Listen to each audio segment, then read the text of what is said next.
Now, Atiku tries to legally compel Chicago University to make public President Tinubu's academic records, while the president also used legal means to stop that from happening. How does this help the presidential election petition case as we await final judgment? You are a lawyer, so you can help us, just throw light into that. How does it help the PEPT? Yeah, first and foremost, I must say that I blame our constitution in the first place.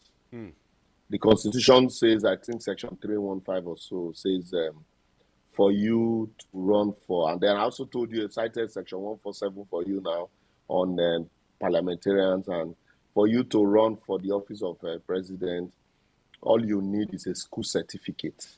Yes. And then I think section 318 also says that for the certificate, means school living certificate, primary school living certificate. Or it's equivalent. And then equivalent. Yes. And that's equivalent now means that if you can read and write in the opinion of INEC. Wow. If you can read and write. So I blame the constitution for somebody saying,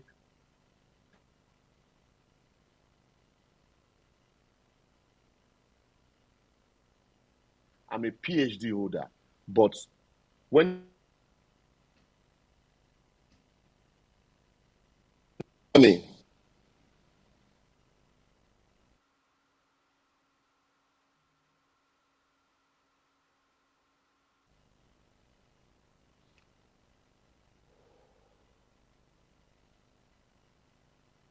Okay, we might be having some technical hitches again. Barrister Liborous, can you hear me?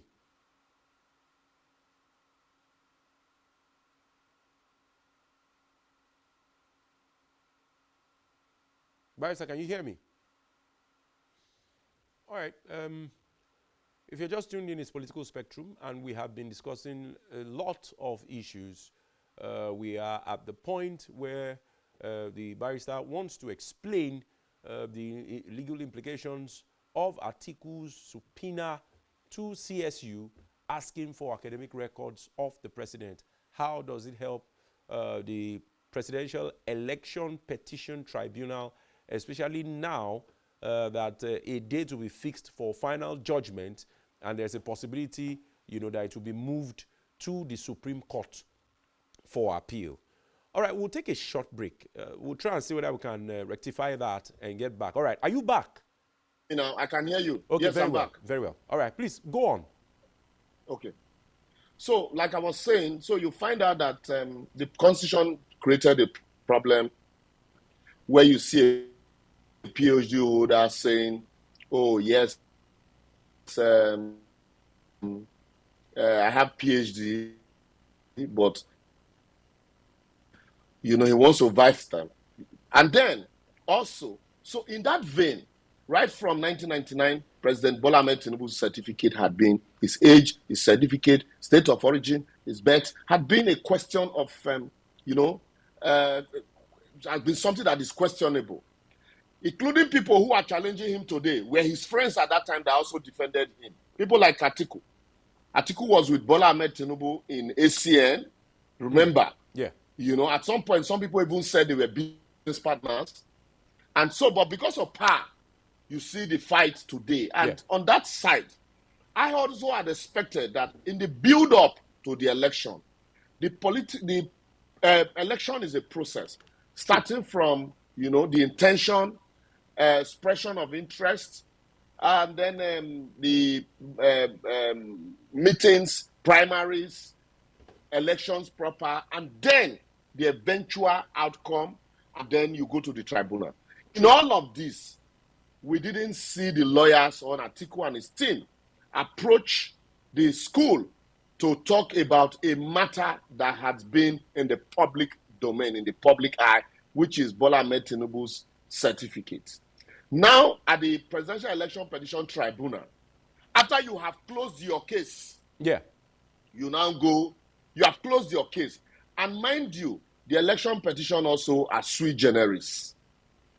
That means, they are special kind of, litigation. Yeah. different and created separately. Separately. So you now, when we're going to the tribunal, you did not ask for these credentials.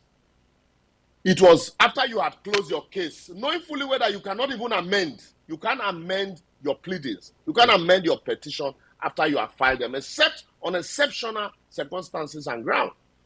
Now you have filed your case. You have closed the case. You are now on a voyage of fishing for certificates. You know? So for me as a lawyer, how are you going to bring those documents in, even at the election petition tribunal? So it is not intended to sway the opinion of judges, but intended for the public, for public consumption. That is what all of this, white goat chase is all about.